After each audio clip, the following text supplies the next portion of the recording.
Bonjour et bienvenue dans cette nouvelle vidéo. Alors, la dernière fois, comme vous le voyez derrière moi, nous avions vu tout ce qui concerne l'Europe.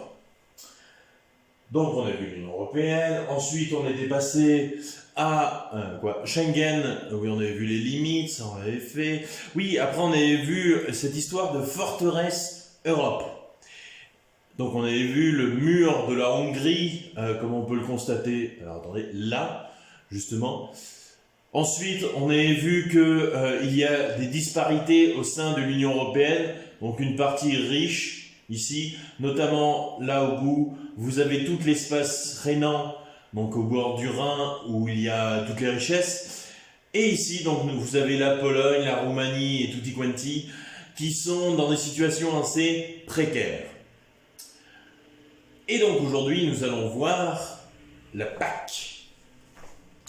Et plus globalement, nous allons voir des politiques communes fédératrices. Étape 2. Alors, thème 1, des engagements économiques. Avec donc en premier point, la politique agricole commune, que l'on appelle communément la PAC. Alors, comme je vous l'ai mis justement, donc la politique agricole commune, PAC, est la plus ancienne et était jusqu'en 2006 inclus la plus importante des politiques communes de l'UE, en termes de budget, créée par le traité de Rome, dont on a vu, donc traité de Rome 1957, création de la CEE et de l'Euratom, mais aussi du coup de la PAC. Elle était mise en place en 1962. Donc vous voyez quand même que ça a pris du temps pour se faire. Alors, objectif, accroître la productivité de l'agriculture. Productivité, donc c'est une production beaucoup plus rapide et efficace. Donc ça, on cherche à l'améliorer au niveau de l'agriculture. Assurer un niveau de vie équitable à la population agricole. Donc tout ce qui est paysans, fermiers, etc. Leur donner les moyens de pouvoir survivre dans cette Europe. Stabiliser les marchés. Alors, stabiliser les marchés, c'est tout simplement pour éviter qu'il y ait des différences. Que par exemple, je dis n'importe quoi, mais que vous achetiez ici des fromages excessivement chers et en France pas très chers. Non, c'est partout pareil. Il faut une certaine stabilité pour éviter des préférences. Garantir la sécurité des approvisionnements, assurer des prix raisonnables aux consommateurs, comme je vous le disais, donc stabiliser les marchés, respect de l'environnement, de sécurité sanitaire et de développement rural. Alors surtout en plus ce respect de l'environnement, il se fait beaucoup en ce moment, surtout avec les mesures prises pour tout ce qui est bio, etc. Alors, aussi, chose importante à retenir, le financement par l'UE de deux fonds. Fonds européen agricole de garantie, le FEAGA, plus le Fonds européen agricole pour le développement rural. FEDER. Alors, le développement rural, justement. Ce qu'il faut savoir, c'est que nous, en Europe, nous sommes un continent assez agricole, porté beaucoup sur l'agriculture. Et ça, on peut le voir notamment sur cette carte. Alors, je crois que sur votre feuille, je crois que le truc est squeezé. Oui, la légende est squeezée. Alors, ce qu'il faut savoir, c'est qu'en bleu, ce sont les villes urbains, c'est les espaces urbains, et en vert, les espaces ruraux. Et en moins vert, c'est des espaces entre les deux. Donc vous voyez quand même que justement c'est beaucoup d'espaces ruraux, notamment en France, en Espagne. Bon, là vous voyez, il y a toujours une certaine logique. C'est-à-dire que vous voyez là l'espace rhénan, il y a une forte présence de l'urbain. Et ce n'est pas pour rien. Ce n'est pas pour rien puisque justement ici vous avez tout tout ce qui concerne les pôles de... Les pôles... j'ai perdu le mot. Les pôles attractifs, tout ce qui concerne, tout ce qui a aussi les bureaux de l'UE, là, nous sommes vraiment dans la capitale de l'UE, les industries, etc. C'est vraiment les pôles industriels importants. Vous voyez, par exemple, aussi Londres, Paris, vous voyez, toutes les grosses capitales comme ça sont souvent bien urbanisées. Mais quand même, vous voyez que là, par exemple, tout ce qui est Roumanie, Bulgarie et tutti quanti sont fortement ruraux. Donc voilà pour cette carte, qui est assez intéressante justement pour comprendre un peu comment se manifeste la ruralité en Europe.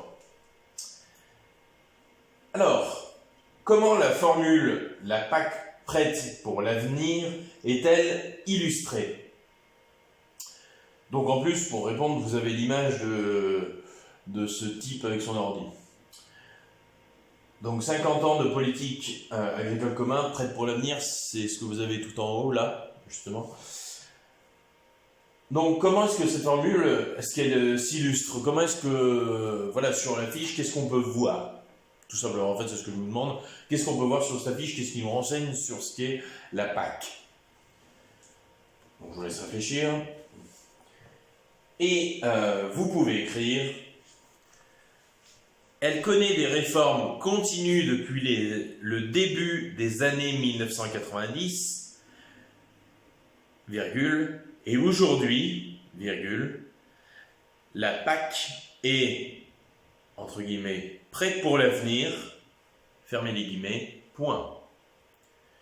Un agriculteur travaille maintenant avec son ordinateur portable au milieu de son champ, virgule. Au loin, une éolienne près d'une maison moderne, point. Les, entre guillemets, nouveaux agriculteurs, fermez les guillemets, sont confrontés à de nouveaux challenges. La compétitivité, deux points. La compétitivité dans un monde de plus en plus ouvert, virgule, la montée des aléas économiques, virgule, climatiques ou sanitaires, virgule, la protection de l'environnement, virgule, le développement des zones rurales, virgule, 3 points de suspension. Finaux. Alors, qu'est-ce que ça veut dire? Donc, comme vous pouvez le voir... Ah oui, mais attendez, j'ai ma petite image. Là, ça oui, forcément, si je mets devant, voilà. Alors, voilà. Donc, un agriculteur, pour revenir à la question, donc, connaît des réformes. Donc oui, effectivement, la PAC, voilà, comme tout organisme, a toujours des réformes. Il faut s'améliorer, il faut aller de plus en plus loin, surtout qu'en plus, ils font face à la modernité, etc. Donc forcément, il y a des réformes. Forcément, ça change. Alors, un agriculteur travaille au loin. Donc, vous avez deux en fait agriculteurs. Vous avez d'abord celui-ci et celui-ci. Bon, celui-là, on ne sait pas trop ce que c'est, ce qu'il fait. Mais bon, bref. Surtout les deux, là, en fait, c'est intéressant parce que ça montre déjà, notamment pour lui, bon, voilà, on suppose que c'est un fermier, voilà, il a des mains quand même assez costaudes, des mains de fermier, surtout, bon, on a un décor assez rural. Mais justement, l'ordinateur est là pour nous dire, voilà, certes, ce sont des fermiers, mais ce ne sont pas non plus des bouseux, c'est-à-dire ils ont quand même des PC, enfin, ils savent se connecter au monde, justement. Et aujourd'hui, c'est vrai que c'est assez important, même dans ces milieux ruraux, d'avoir un accès à Internet, etc. C'est assez important. Donc, vous voyez quand même qu'ils sont assez connectés. Alors, ensuite, qu'est-ce que je vous dis? Oui, il y a une éolienne. Donc ici, dans le 0, tout en haut du 0, il y a une éolienne. Ce dont je vous parlais tout à l'heure, c'est, voilà, la PAC, elle s'investit aussi dans le bien-être environnemental. Parce que s'occuper des agriculteurs, c'est bien, Mais si en plus on peut faire un plan d'action pour l'environnement, c'est encore mieux. Et justement, les éoliennes sont là pour voilà, faire de l'électricité sans utiliser des espèces de grosses centrales nucléaires. Bon, après par contre, justement, il y a une maison ici, alors je sais plus où j'avais lu qu'il y avait une maison moderne, mais en tout cas il y a une maison à côté d'une éolienne. Bon, personnellement ça m'étonnerait parce que, comment vous dire, une maison, oui je dirais plus que c'est la maison qui est ici, parce que une maison à côté d'une éolienne, c'est mort, vous dormez plus. Parce qu'une éolienne ça fait un bruit monstrueux, c'est des grosses palmes qui tournent, voilà, ça fait pas le petit bruit tout léger, non, non, ça fait un gros bruit avec toute la tiraille qui tourne, donc c'est pas très agréable. Et puis en plus, pour fournir autant d'électricité qu'une centrale nucléaire. Donc, pardon, interruption. Donc comme je vous disais, voilà, une éolienne, bon certes il faut beaucoup d'éoliennes pour fabriquer pour faire autant d'électricité qu'une centrale nucléaire. Donc au final, on est un peu mitigé sur les éoliennes. Mais bon. Alors, oui, donc je vais revenir sur les différents points là. Donc,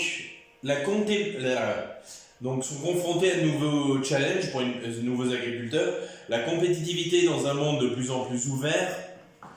Donc c'est vrai on s'ouvre beaucoup plus au monde, enfin du moins à l'Union Européenne et au monde. Donc c'est vrai que la compétition commence à être rude. Ensuite, la montée des aléas économiques. D'ailleurs, on le voit très bien en ce moment avec la crise du Covid. Voilà, ça fait partie des aléas économiques qu'on peut connaître. Climatique ou sanitaire, pareil, climatique aussi, il y a une mauvaise saison, la récolte elle va être mauvaise. Donc il faut pouvoir s'adapter, il faut pouvoir venir en aide à ces agriculteurs, etc. Comme par exemple aussi durant les grosses sécheresses, ou aussi, je ne sais pas si vous en avez entendu parler, la pyrale du buis, qui en fait attaquait toutes les vignes. Et le problème, c'est que tous les viticulteurs, du coup, avaient des gros soucis pour garder leurs vignes, parce que voilà, cette pyrale bouffait toutes leurs vignes. Donc voilà, ça peut poser problème. De même que les jardins aussi de château étaient assez endommagés. Donc c'est vrai que voilà, à partir de là, ça peut poser problème. Mais justement, la PAC est là pour venir en aide à ces agriculteurs, pour voilà, essayer de gérer les crises. Bon, parfois, elle ne peut pas forcément y arriver tout le temps, parce que bon, c'est quand même quelque chose d'assez conséquent. Mais elle tend à vouloir aider ces agriculteurs. Alors, la protection de l'environnement, donc comme je vous l'ai dit, le développement des zones rurales. Donc, développement des zones rurales, c'est pour justement tout ce qui est Roumanie, Pologne, etc. On vient les aider pour que voilà, elles puissent elles aussi avancer et qu'on n'ait pas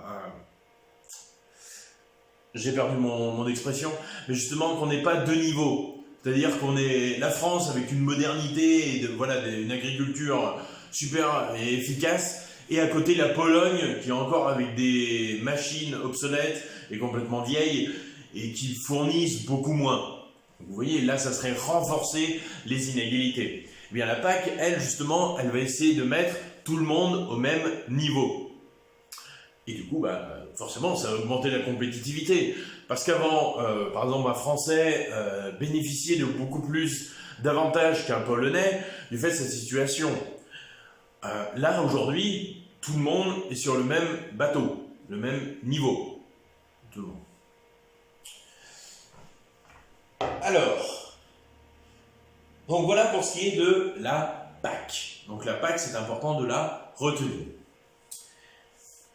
Alcotra. Alors, qu'est-ce que l'alcotra? Donc, vous avez un texte, justement. Après. Tac. Oui, je sais pas ce qui se passe maintenant, j'ai envie d'afficher tous mes textes. Bref, profitez-en. Alors, l'Alcotra, coopération transfrontalière.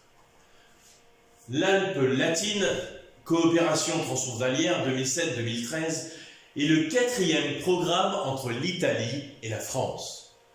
Il a pour objectif général d'améliorer la qualité de la vie des populations et le développement durable des systèmes économiques et territoriaux transfrontaliers. Le budget total est estimé à 235,3 millions d'euros, dont 149,7 millions d'euros du Fonds européen de développement régional, le FEDER. Les projets programmés sont variés. Par exemple, Patrimoine Mont-Blanc veut mettre en valeur le patrimoine culturel créé autour du Mont Blanc en tant que symbole de l'histoire, de l'alpinisme et du rapport entre les hommes et la montagne, entre l'homme et la montagne. ACTT, Alimentation Consommateur Territoire Transfrontalier, veut valoriser l'offre en produits alimentaires locaux sur les territoires savoyards et de la province de Turin. Alors, la question est la suivante. Dites où se développe le programme Alcotra, quels en sont les buts, qui le finance? Alors, vous pouvez écrire, j'expliquerai après.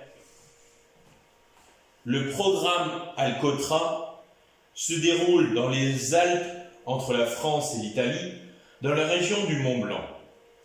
Le but est d'effacer la frontière et les obstacles administratifs afin de faciliter les activités économiques, entre parenthèses, tourisme, virgule, patrimoine culturel, fermez la parenthèse, et d'améliorer les conditions de vie des populations.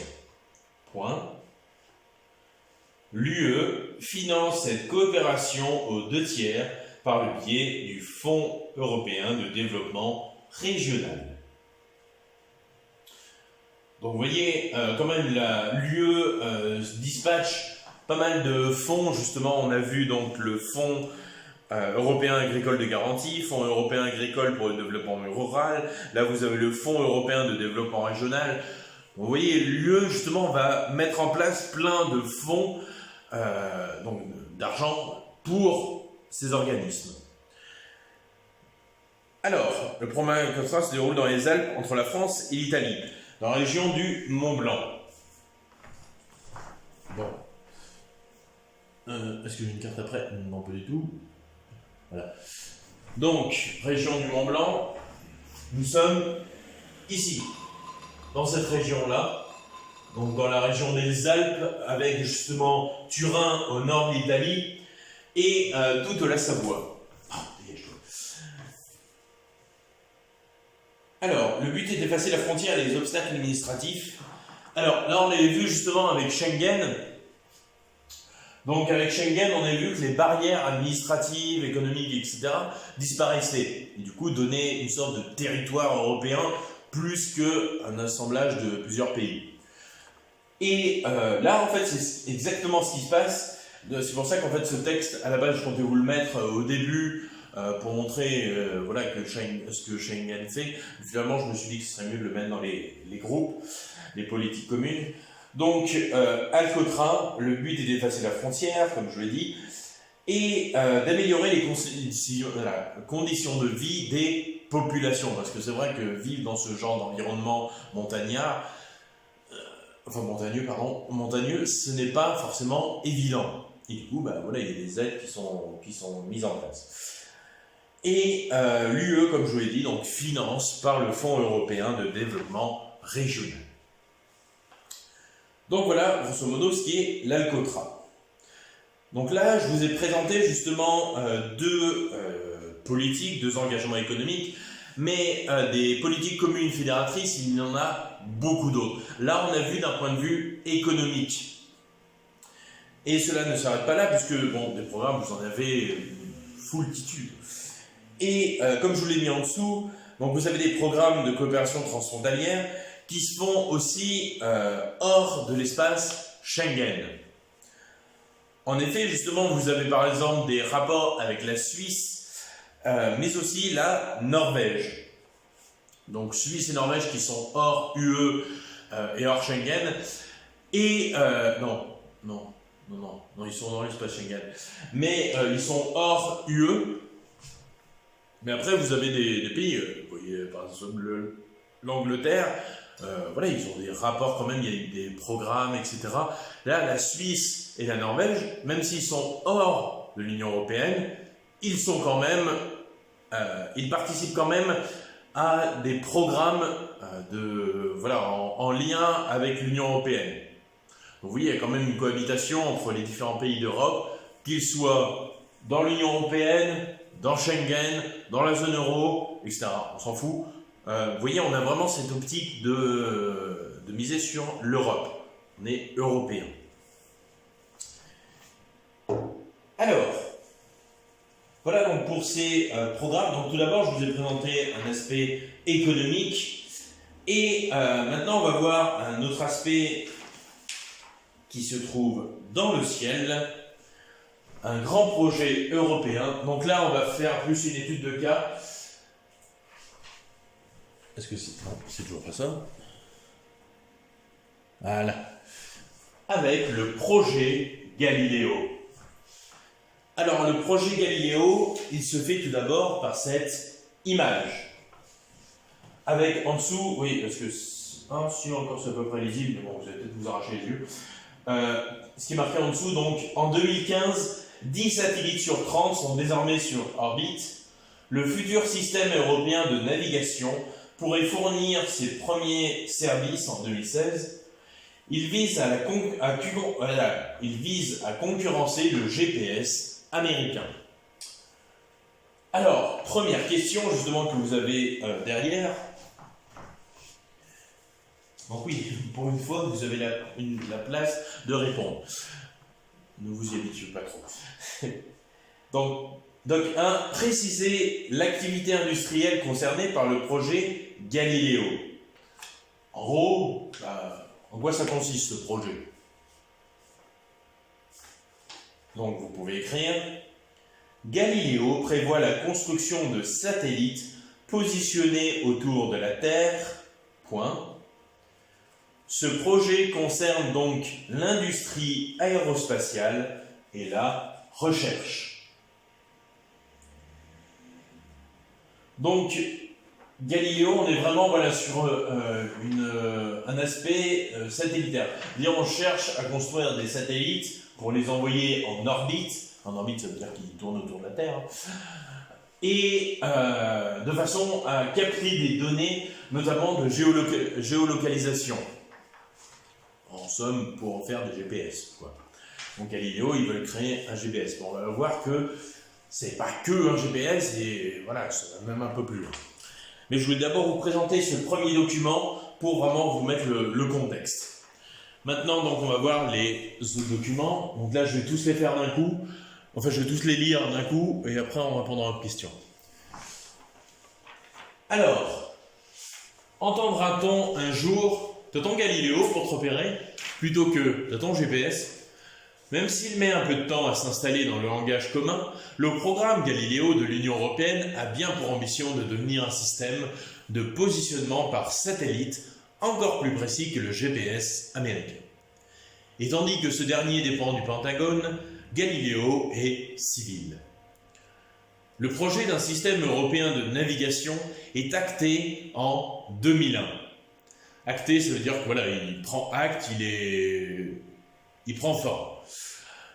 Lorsque l'UE décide formellement sa construction. Cependant, des dissensions, ça veut dire voilà, justement des séparations, enfin des tensions, des dissensions entre les États ont provoqué des retards dans la mise en place de Galiléo. Au départ, le financement devait reposer en grande partie sur le secteur privé. Mais en 2007, ce principe a été abandonné. L'UE a pris toutes les rênes en main et assumé le financement. Point. L'ESA, Agence spatiale européenne. Alors, l'ESA, c'est un petit peu la NASA, mais version européenne. Voilà. Est chargée du développement et passe les appels d'offres auprès d'Arianespace, UE, Astrium, EDS, France, EDS, France, oui, voilà, je m'y perds. Arianespace, donc, appartient à l'UE. L'Astrium EDS appartient à la France. à la Grande-Bretagne, aux Pays-Bas et à l'Espagne. Le Centre national d'études spatiales, le CNES, appartient à la France. Le Orbital Or Technology Bremen, OHB, appartient à l'Allemagne. Le Surrey Satellite Technology LT appartient à la Grande-Bretagne. Thales Alenia Space, France-Italie. Est-ce que je m'éclate avec mon accent? Oh oui. Donc Dumas, avec Galileo, l'Europe veut naviguer librement. Donc ça, c'est le premier document. Oui, juste une petite info comme ça, des ponts du Pentagone. Il faut savoir qu'à la base, le GPS américain, c'était pour repérer les radars. Non, c'est un radar justement pour repérer les sous-marins nucléaires. Voilà. Vous vous rendez compte quand même que le constructeur, l'inventeur justement du GPS américain s'est dit à la base, donc je vais faire un truc pour repérer les sous-marins nucléaires. Et au final, il s'est retrouvé avec une voie qui tournait à gauche. Vous voyez quand même que, voilà, quand vous inventez un truc, tout peut arriver. C'est terrible. Bref. Donc, troisième document. Avec deux nouveaux satellites, Alba et Oriana, 9 et 10e. Alors, il faut savoir que les satellites, justement, là, ils ont été nommés, comme il est marqué en dessous, selon les prénoms d'enfants des pays membres, lauréats au concours de dessin lancé par la Commission européenne en 2011. Alba est espagnole, Oriana est collégienne à Roubaix. Roubaix qui est au nord de la France. Vive le nord. Et quand même, ça doit faire bizarre. Enfin, vous imaginez, vous gagnez un concours, vous avez le droit à votre nom qui est associé à un satellite. C'est pas mal comme prestige quand même, enfin, ça le fait. Mais bon. L'Europe espère déployer 16 satellites fin 2016. Galileo sera en mesure de rendre ses premiers services aux utilisateurs en apportant un plus à ceux offerts par le GPS militaire américain. Les deux systèmes étant compatibles, l'objectif de la Commission européenne est que la constellation Galileo soit totalement opérationnelle en 2020. Alors là, juste constellation Galileo, en fait ça fait rapport aux étoiles justement, c'est qu'ils veulent un alignement de satellites.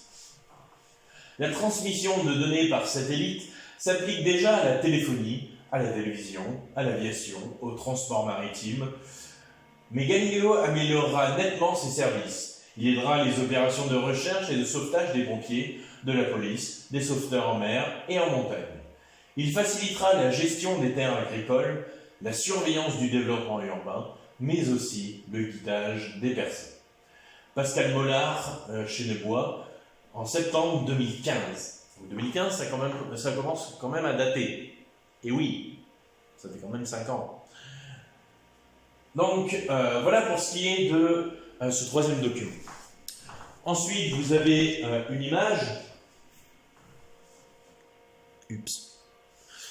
Vous avez cette image. Alors, simplement, ça, ce que vous avez en noir, ce sont les palmes d'un satellite. Non, j'ai pas d'image après. Voilà. Ce qui est en noir, en fait, c'est ça. C'est les palmes qu'a un satellite, vous voyez, quand il est en orbite. Donc, voilà. Donc ça, c'est la construction de palmes par l'ESA, comme vous pouvez voir, donc la NASA européenne. Et là, vous avez un tableau. Alors, un tableau où, en fait, sont référencés. Attendez. Est-ce que ça peut... Alors, vous avez à gauche donc les principaux programmes 2014-2020. Oui, parce que des programmes, il faut savoir, c'est que ça se prévoit pas sur l'instant, hein, ça se prévoit à long terme. Donc, principaux programmes 2014-2020. Et à droite, vous avez le budget en millions d'euros. Bon, vous vous rendez compte quand même que ça coûte un petit peu cher. Hein, bon. Mais après, la rentabilité est là. Oui, vous aviez une légende pour le document 4. Donc pour ça, effectivement, en fait, il vous explique. Donc déploiement des ailes solaires d'un des satellites de Galileo à l'Agence spatiale européenne, ESA de Norvège, Pardon pour mon néerlandais, vous m'excuserez. La construction a été faite par OHB en Allemagne et par CTT Guilford en Grande-Bretagne. Donc voilà pour ces documents qui vous présentent un peu Galiléo. Maintenant, on va répondre aux questions pour comprendre un peu plus en profondeur de quoi il s'agit. Alors, relevez les dates citées dans l'élaboration du projet, laquelle marque une rupture, pourquoi? Donc ça, c'est le doc 2. Doc 2, donc le gros texte. Oui.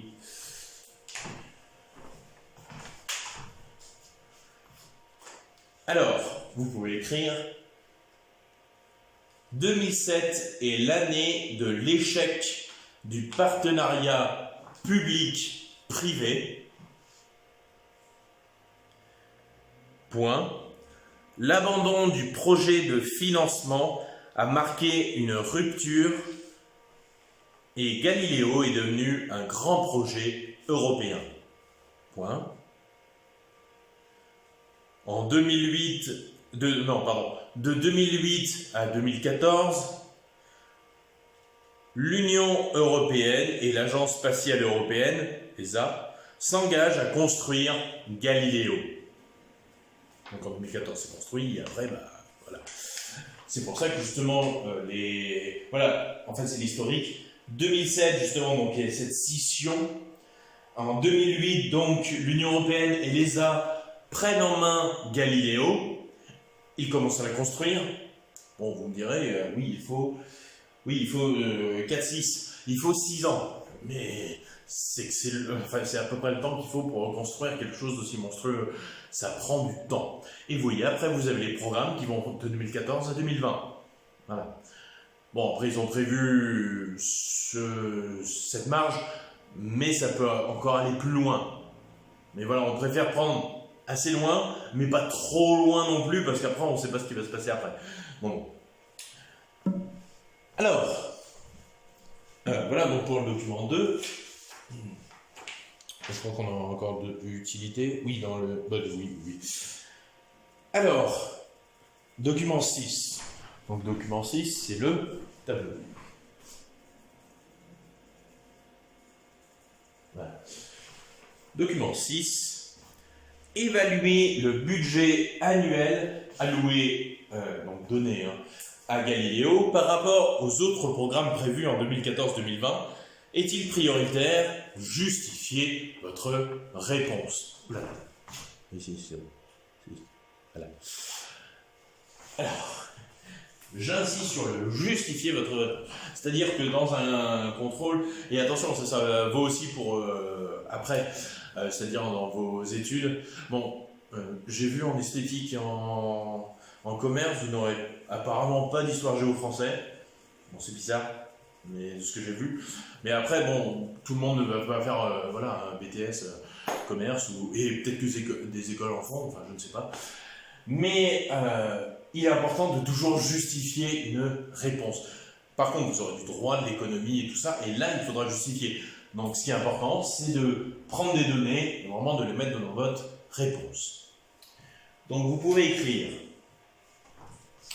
D'ailleurs, oui, vous êtes peut-être un peu plus au courant que moi sur vos études. J'aimerais bien savoir, dites-moi si dans Messenger, si jamais vous faites de l'histoire géo français l'année prochaine. Voilà, l'histoire que je sache, qui ou quoi, comment ça se passe. Bon. Ne vous inquiétez pas, je ne me vexerai pas si personne ne me répond qu'on en est l'année prochaine. Bref. Donc vous pouvez écrire à cette question les crédits alloués à Galiléo, donc l'argent donné à Galiléo, pour 6 ans, donc entre 2014 et 2020, sont de 7 milliards d'euros, point. Il n'est pas prioritaire, donc le projet, il n'est pas prioritaire face à des projets comme Horizon 2020, entre parenthèses, 80 milliards, je doute que c'est des euros, fermez la parenthèse, ou encore Erasmus, entre parenthèses, 15 milliards d'euros. Ferme la parenthèse. Mais cela reste un programme important au sein de l'UE. Point final. Donc, comme vous le montre ce tableau, voilà, même si Galiléo il est tout en haut du tableau, il n'est pas pour autant le premier. Comme je vous l'ai dit, donc vous en avez qui sont devant. Oui, vous avez même celui, Interconnexion Europe, TIC. Donc, voilà ça. Vous avez aussi Horizon 2020, qui est une forme de développement aussi des entreprises, etc. Horizon 2020, vous pouvez aller voir sur le site, justement, vous avez un site consacré. Et bien sûr, celui dont je vais vous parler beaucoup plus, Erasmus, parce que vous êtes concernés. Et oui. Mais attendez, on en revient à notre spatialité, avec Galiléo et ses 7 milliards. Parce que quand même, parmi tous les projets, c'est le quatrième. Donc vous voyez quand même qu'il est assez important dans tout ce tableau-là. Ça reste quand même un projet assez innovant et assez important aux yeux de l'Union européenne. Alors, déterminer les enjeux auxquels Galiléo doit répondre. Quelles sont les différences avec le GPS américain? Donc là, DOC 1, donc avec la planète, le 2, le deuxième texte, et le troisième document, donc celui avec les deux enfants, Alba et Oliana, mais pas là. Voilà. Alba et Oriana. Donc voilà, à partir de ces trois documents, justement, dites-moi les enjeux de Galiléo et les différences justement avec un GPS américain, voilà, Maps, ou voilà, quelle est la différence, justement. Donc, vous pouvez écrire: le système Galiléo doit répondre à plusieurs enjeux. Point. Il s'agit de doter l'Union européenne, dotée des OTER, de son propre système de positionnement par satellite afin de garantir son indépendance vis-à-vis des autres dispositifs existants, virgule, plus particulièrement le GPS américain. Point. Galiléo doit améliorer la surveillance des territoires et des frontières, virgule, aider aux recherches et au sauvetage lors de naufrages ou d'accidents d'avion. Point. Il doit être aussi un moteur pour l'économie en assurant de nombreux services, virgule, lors de grands travaux publics, entre parenthèses, autoroute, virgule, voie de chemin de fer, fermez la parenthèse, ou pour le contrôle des zones interdites à la pêche. Donc vous voyez quand même que justement Galiléo ne se contente pas de vous dire à droite ou à gauche. Non, là il va beaucoup plus loin. Et surtout qu'en plus, il est spécifique à l'Europe. Notamment, vous voyez, téléphonie, télévision, l'aviation, transport maritime. Voilà, c'est vraiment, pareil, recherche de sauvetage des pompiers, ça va vraiment être consacré à l'Europe. Justement, bon après peut-être que ça pourrait s'étendre au monde, mais pour l'instant on reste dans les bases de l'Union Européenne, justement c'est l'Union Européenne qui finance tout. Et voilà, donc c'est vraiment, vous voyez, pareil pour la gestion des terres agricoles. Vous voyez, pour la PAC, ce serait une aubaine, ce serait un avantage Galiléo. Et voilà, surveillance du développement urbain, mais aussi le guidage des personnes. Voilà, parce que bon, il y a aussi la fonction GPS, tout de même. Et voilà, en plus, comme ce serait spécifié à l'Europe, ce serait beaucoup plus précis, je pense. Voilà. Alors, dernière question. Préciser l'origine des entreprises qui participent à la mise au point des satellites. Que peut-on en conclure? Alors pour ça, vous allez utiliser donc le document 2, et le document 4. Donc la photo. Et donc, en quoi justement c'est... Voilà, l'origine des entreprises, précisez-les. Et qu'est-ce qu'on peut en conclure? Tout simplement. À vos stylos. Galiléo met en commun les talents de plusieurs pays de l'UE, virgule, entre parenthèses, Allemagne, Italie, Pays-Bas, France, Espagne, fermez la parenthèse, virgule. Donc, je répète du début. Galiléo met en commun les talents de plusieurs pays de l'UE, des organismes européens, entre parenthèses, Arianespace, fermez la parenthèse, virgule, le tout, donc les talents de plusieurs pays de l'UE et les organismes européens, le tout dirigé par l'ESA, et l'apostrophe ESA, virgule, entre guillemets, la NASA européenne, fermez les guillemets, point. C'est un grand projet qui conforte l'UE dans sa place de puissance spatiale.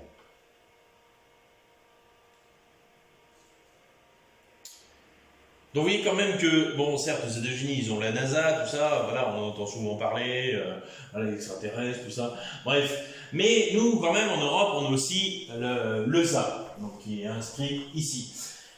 Et avec Galileo, justement, ça serait l'occasion de se mettre en valeur, de montrer que l'Union européenne peut faire des choses à grande échelle, notamment par la mise en place de satellites. Donc elle peut aller conquérir l'espace.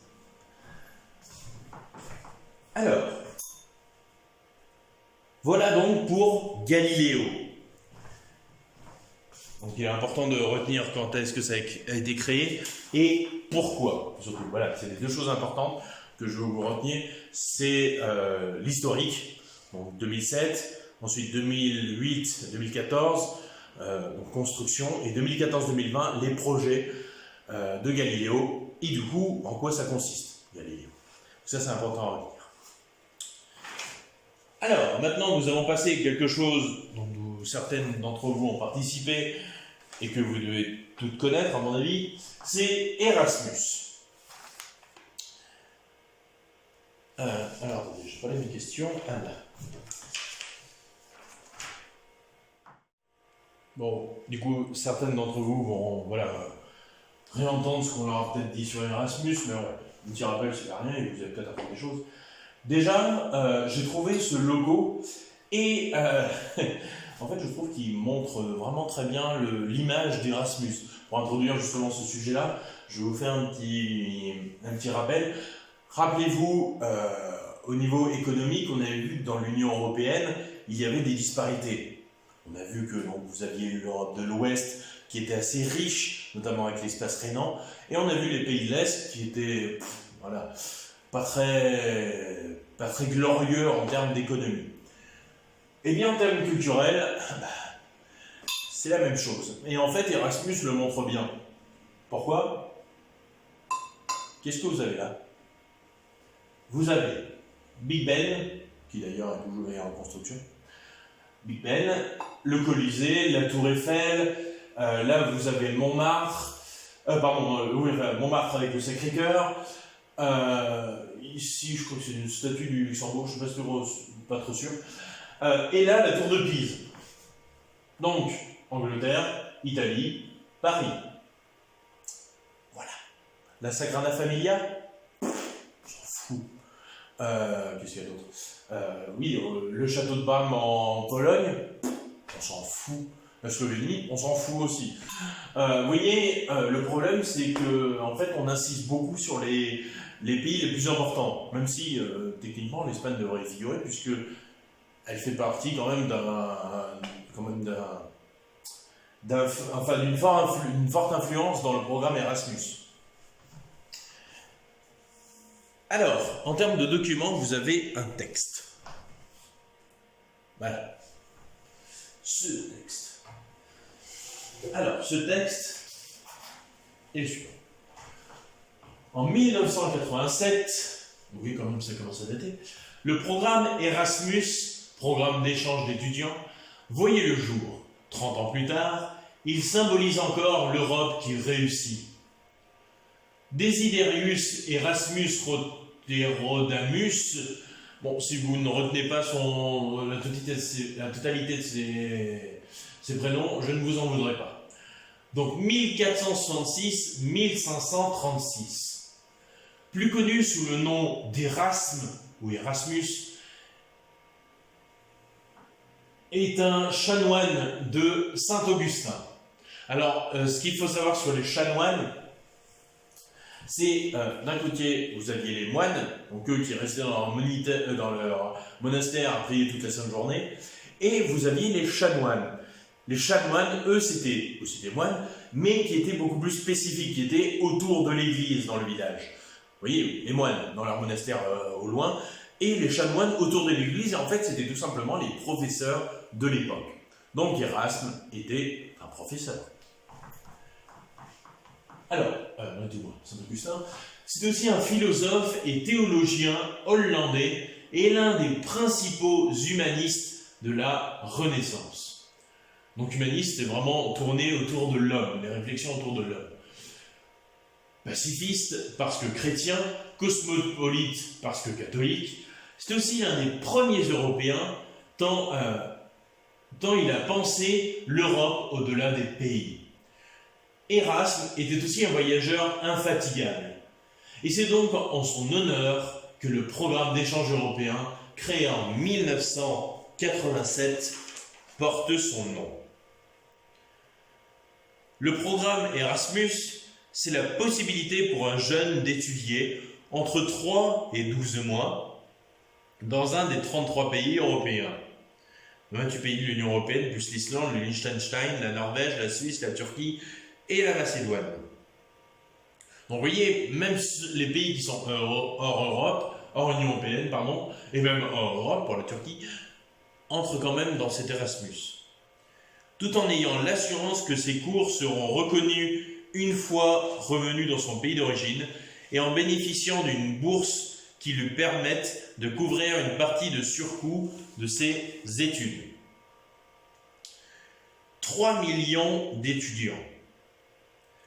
En 1987, au lancement du programme Erasmus, il n'était que 3244. Vous vous rendez compte, hein, juste 3244. À tenter l'aventure. 3244 pionniers en quelque sorte. Ok, il y a une bombe qui vient d'exploser, tout est rassurant. 3244 a profité du premier programme d'échange d'étudiants européens. Mais le programme Erasmus a très vite rencontré le succès. 5 ans seulement après son lancement, la barre des 50 000 étudiants annuels est franchie. La barre des 100 000, elle le sera en 12 ans, 1999, puis celle des 200 000 est franchie 10 ans plus tard, en 2009. Aujourd'hui, on s'approche du cap des 300 000 échanges par an. Et pour soutenir un tel succès, attendez. Oui, alors pourquoi ils me disent 3 millions j'en sais rien. Et pour soutenir un tel succès, la Commission européenne ne hésite pas sur les moyens. De 80 millions d'euros pour la période 1987-1989, elle est passée à près de 15 milliards d'euros pour la période 2014-2020. Donc vous voyez quand même, voilà, ça a connu un fort succès. Le Pass Europe, le futur Erasmus. La principale raison de la réussite d'Erasmus est qu'il correspond totalement à la valeur ajoutée de l'Europe. Qu'un étudiant assoiffé de savoir, ouais, enfin quand on part à Barcelone, c'est surtout pour les plages et les boîtes de nuit, hein. Voilà. Bref. Puis s'élever par la connaissance dans une autre université, et cela sans frontières, ni frais d'inscription supplémentaires, et une réussite totale. Qu'un jeune puisse rencontrer une autre culture, une langue différente, un nouveau pays, tout en ayant la certitude que le diplôme obtenu sera reconnu partout en Europe et son expérience valorisée à son retour, est un atout majeur et sans équivalent. Pour les 60 ans du traité de Rome, nous devons, en 2017, lancer l'Erasmus de demain. Et pourquoi pas un Pass Europe? Proposons que tout jeune, un jour de sa majorité, reçoive de l'Europe un pass, un ticket, qui lui permet de voyager, principalement en bateau ou en train, développement durable oblige, de façon illimitée pendant 30 jours consécutifs, partout en Europe. La rencontre de l'autre, la découverte de sa culture, de sa langue, de son patrimoine est une richesse qui n'ont pas d'égal. Et puis, les voyages ne forment-ils pas la jeunesse? Ah, quelle belle phrase. Alors, voilà. Et ici, donc, vous avez la répartition, justement, des étudiants Erasmus. Donc, c'est une carte assez intéressante, justement, qui vous montre comment s'organise tout ça. Alors, non, ça c'est pas la bonne question. Mieux. Pourquoi donner le nom d'un philosophe à ce programme? Donc vous pouvez écrire Erasme. Bon, on va l'appeler par son petit nom. Erasme correspond exactement au programme, virgule, c'est-à-dire un savant qui s'instruit à travers ses voyages de part et d'autre de l'Europe. Point final, pardon. À combien estime-t-on le nombre de personnes partant en Europe sous le couvert de ce programme? À l'heure d'aujourd'hui, on avoisine 300 000 échanges par an, virgule, l'Espagne étant le premier récepteur avec environ 40 000 étudiants reçus en 2012.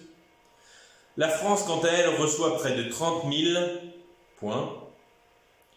Il est évident que ces chiffres ont augmenté avec l'engouement que cela suscite. Alors oui, effectivement, je suis désolé, mes chiffres sont un petit peu datés, 2012, mais vous en doutez, aujourd'hui, ça a considérablement augmenté. Je verrai si je ne vous trouve pas aussi une carte un peu plus récente, un truc comme ça. Bref. À partir de la carte, que remarque-t-on au niveau de la répartition des étudiants en Europe? Que pouvons-nous en conclure? Alors vous pouvez écrire. Cette répartition est assez inégale puisqu'on retrouve dans les 5 premiers pays récepteurs les pays les plus riches de l'Union européenne. Point. À l'inverse, des pays comme la Slovénie, virgule, la Roumanie, virgule, la Bulgarie ou la Grèce sont moins réceptifs, virgule. Cela peut s'expliquer par la différence économique de ces pays. Point final. Alors, là, c'est exactement ce dont je vous parlais. Donc là, vous voyez par exemple, ne serait-ce que pour la destination des étudiants français, voilà, ils vont pas aller en Slovénie. Ben oui, ils vont pas aller non plus en Roumanie, en Bulgarie ou en Turquie. Non, non. Italie, Allemagne, Royaume-Uni, Espagne. Et vous voyez, l'Espagne en gros, une grosse flèche. Alors, pour l'Espagne, bon, j'ai une théorie, c'est l'avantage de l'Espagne, c'est que c'est à côté et c'est pas cher. C'est-à-dire, si aujourd'hui vous voulez partir à Barcelone, voilà, vous pouvez vous en sortir pour une petite centaine d'euros, voire 200 euros. Vous avez un bon petit voyage. Partez à Londres, c'est pas 200 euros que vous allez utiliser. Et pourtant, oui, c'est moins loin. Enfin, je veux dire, Londres est plus loin, mais ça reste l'Angleterre, c'est assez cher. Alors que l'Espagne, c'est cheap. C'est pour ça que d'ailleurs tous les étudiants et compagnie vont en Espagne. Et c'est pour ça aussi qu'ils ont fait, à Ibiza notamment, c'est à Ibiza qu'ils ont fait le Spring Break. Spring Break, donc cette réunion de jeunes qui vont pour boire, fumer, boire, et coucher à peu près avec tout le monde. Voilà, c'est une grosse fiesta. Et c'est pas pour rien justement qu'ils les mettent dans ces pays. Donc ils en ont en Espagne, ils en ont aussi en Croatie. Ouais, des pays assez pauvres, enfin assez pauvres. Je veux dire, des pays où tout le monde peut aller, où les étudiants peuvent se payer des voyages. Voilà. Et là, notamment l'Espagne, bah, voilà, tout le monde peut y aller. Alors que, comme je vous l'ai dit, en Royaume-Uni, la vie est assez chère, par exemple. Donc vous voyez, une forte inégalité. Les voyages se regroupent ici et là. Voilà, enfin... Non? Ah si, oui, vous avez, je crois, distingué... Attendez. Ah, non. Je crois distinguer une flèche qui va vers la Bulgarie, mais je suis pas sûr. Par contre, tout ce qui est Kosovo, Serbie, tout ça, on oublie. Hein. État de guerre, tout ça, enfin, il y a des conflits. Non, on va éviter d'envoyer des élèves, vous voyez, dans ce genre de pays, quoi. Donc bon, pareil pour la Russie, voilà, c'est un peu fermé là aussi. Mais voilà, mais quand même, vous voyez, on est assez ouvert, même en Suisse ou des choses comme ça. Voilà, l'Europe s'ouvre quand même aux étudiants. Cela s'applique-t-il seulement à l'UE?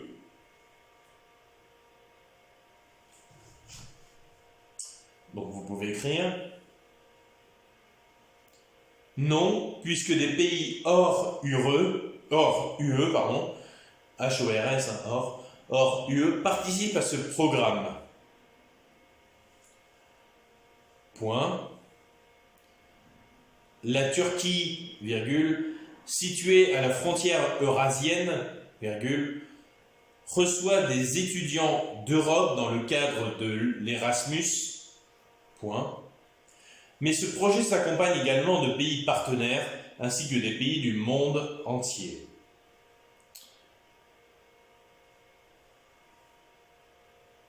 Alors, vous avez les pays du voisinage européen à l'est. Donc vous avez la Russie, oui, d'ailleurs j'ai un peu été médisant. Vous avez la Russie, l'Arménie, donc l'Arménie, tous ces pays qui se situent à peu près ici, Arménie, Géorgie, etc., l'Ukraine. Vous avez le sud aussi, avec le Maghreb et le Mashrek. Alors le Maghreb, c'est tout ce qui concerne les pays Maroc, Algérie, Tunisie, Libye, Égypte. Libye, on évite trop d'y aller, mais Égypte. Et le Mashrek, c'est toute cette région justement proche de la Syrie. Donc vous imaginez qu'en ce moment, ce n'est pas trop la destination idéale. Voilà l'Erasmus. C'est pour ça que la carte a dû changer. Et aussi, donc, vous avez des pays du monde entier, comme l'Amérique, tout ça, où voilà, il peut y avoir aussi des choses de fait. Pourquoi ce projet s'adapte-t-il bien à la jeunesse? Mais je vais savoir. Et on peut écrire. Il correspond aux critères des jeunes étudiants, virgule, à savoir une facilité budgétaire par le soutien de la Commission européenne. Entre parenthèses, 15 milliards d'euros pour 2014-2020, fermez la parenthèse, virgule. Une connaissance approfondie de la langue et du pays en question, virgule. La rencontre avec des personnes à la culture différente, virgule. Ainsi que dans les prochaines années, virgule, le développement d'un pass Europe encourageant les jeunes à se déplacer de plus en plus. Donc voilà, l'Erasmus, c'est vraiment le truc des jeunes. Donc, comme je vous le disais, effectivement, Erasmus, c'est un programme vraiment pour les jeunes. Donc, comme je vous l'ai dit dans la réponse, peu de budget. Et ce qui est bien, parce que bon, quand on sait que lorsqu'on est étudiant, par exemple dans les universités ou voilà ailleurs, ou même vous, voilà, on n'a pas forcément de l'argent, puisque forcément on étudie, donc on n'a pas de salaire derrière.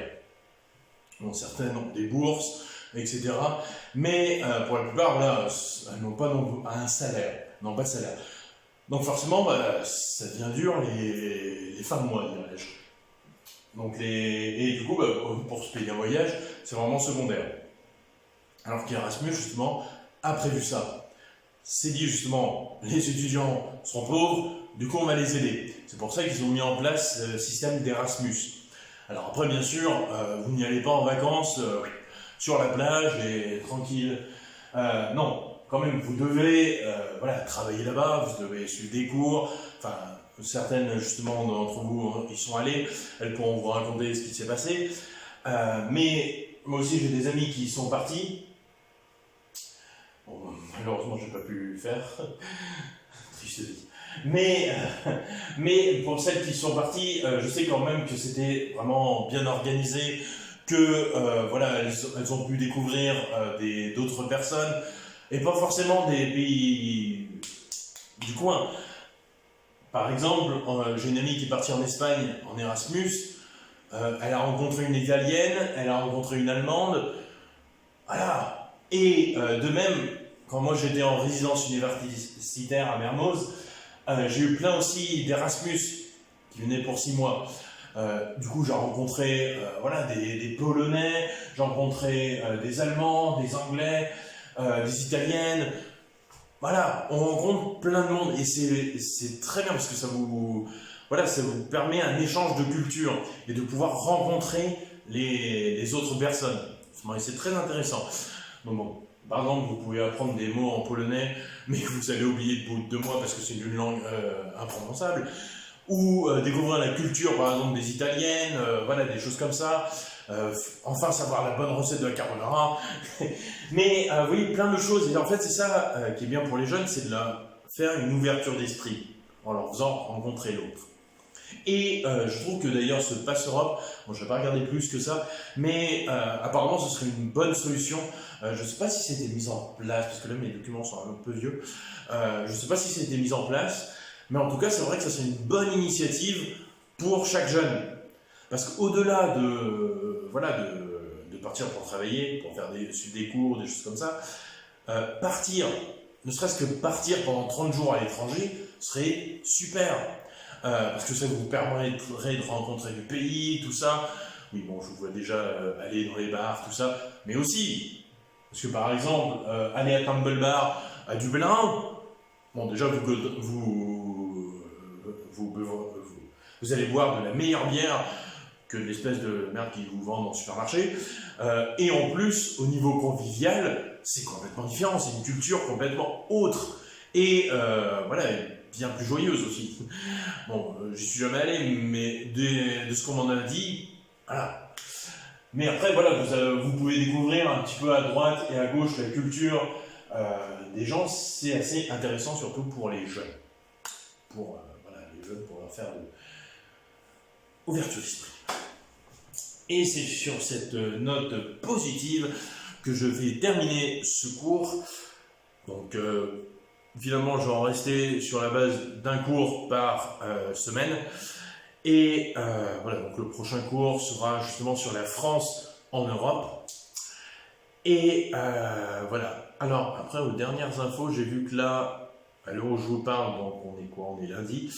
Lundi, donc j'ai vu qu'apparemment, ils ont rouvert les écoles, qu'il y a déjà 70 cas d'avérés. Donc, je suis pas sûr qu'on finalement les lycées suivent la ligne et qu'on repousse pas un peu. Je sais pas. Mais en tout cas, on reste comme ça. Un cours par semaine d'1 heure. Oui, 62 minutes. Oui, d'1 heure. Et voilà. Et du coup, à la rentrée, si rentrée il y a, j'espère, du coup, vous aurez un contrôle. De toute façon, comme je vous l'ai dit, un contrôle 1 semaine après. Voilà, dans de bonnes conditions, je vous reviendrai et tout ça. Voilà. Sur ce, je vous souhaite une bonne journée, une bonne semaine et que tout se passe bien. Au revoir.